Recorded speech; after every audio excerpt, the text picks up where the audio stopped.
my name is Cassandra Duffy and I'm a dance major at Western Kentucky University. Today we will be discussing the movement sequence of an X roll. Before we begin, let us discuss some basic movements.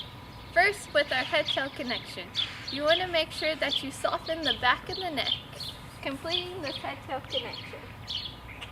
Our second is our undercurve, making sure we use our plie and shift all of our weight onto our standing leg. Starting facing forward in a parallel position, make sure the feet are not turned out or inverted, but in a true parallel. Undercurve to the standing leg, allowing mobility in the arms and the opposite leg. Shift the leg behind and soften to the ground. Threading the arm through, allow the back to spill onto the ground. Make sure to keep the arms and feet connected.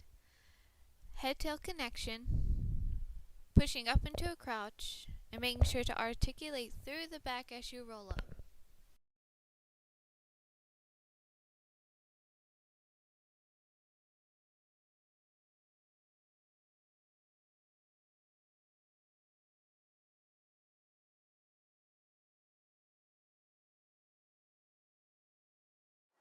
Hello, I'm Cherokee Bennett, and today we're going to learn how to do a jazz layup, a very traditional jazz step performed heavily in jazz choreography.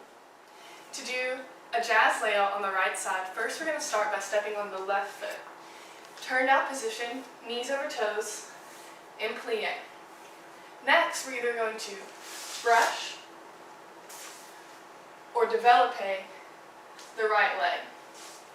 I'm going to be demonstrating a develope jazz layout. And then, at the same time as the leg is brushing through or developing through, we're going to do a forced arch on our left leg. Legs in plie, and then we're forcing over the arch of the left foot. So that happens at the same time. We're developing and forcing the arch.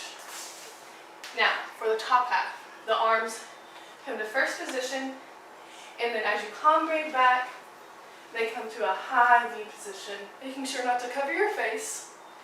High V is here, and then we put all those steps together. Brushing the leg, forcing the arch, arms to high V, and then the cambre. Like so. And a battement layout would look like this.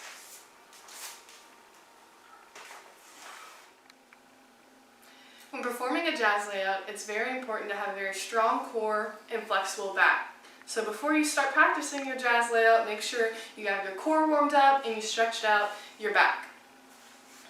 A jazz layout is different from the layouts we've been seeing today because the leg is typically up here and the head all the way down to the ground, and the traditional jazz layout line is more horizontal than up and down. So keep that in mind when you're practicing your jazz layout. Enjoy, thank you. Hey everyone, my name is Mary Morgan Green and I'm a dance minor at Western Kentucky University. I'll be graduating this May. Previously I was at Belmont University and I danced in their Belmont Dance Company, and then in high school I danced at Briarwood Ballet in Birmingham, Alabama, and I was a part of their pre-professional company Ballet Exaltation. I absolutely love ballet and I love dance, and so today I'm going to teach you how to do a ton leve. Now, before we start all of this, I want to make sure that you know that you need to do some kind of warm-up, whether that's some tendus or doing a small bar, or something like that. You want to make sure all the little parts of your feet are completely warmed up or you can get injured. So after you warm up, usually tan leve is something that's done in the center after you've done your bar work. It's usually incorporated into a petit allegro, which is a small jump, or it is a transition step or a starting step in a grand allegro. I'm going to go ahead and demonstrate a tan leve. So a tan leve is a small jump on one foot. Now the foot that's jumping in the air, that's pushing off the ground, that foot needs to be completely stretched and completely pointed in the air. You don't want to have a flat foot. You want to point, point, point every single time they come off the ground. It's fully extended and fully pointed. Now, the foot that is not on the ground is in coupe derriere. Now, coupe derriere is right below the calf. Now, you can see here that my foot, it's not sickled, it's not doing something funky, it's pointed and it's attached to the calf, because you don't want to jump and it go out like this. You want it to be attached to the calf, and every time it stays exactly where it needs to go. So usually this is a step that's done in a petite allegro.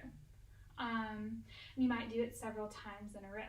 So you might do glissade, jeté, tombe, tombe, tombe. And then you might go to the other side.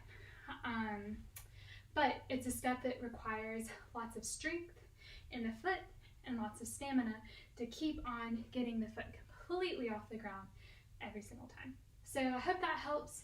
Hope you'll give it a try and keep working on your tombe.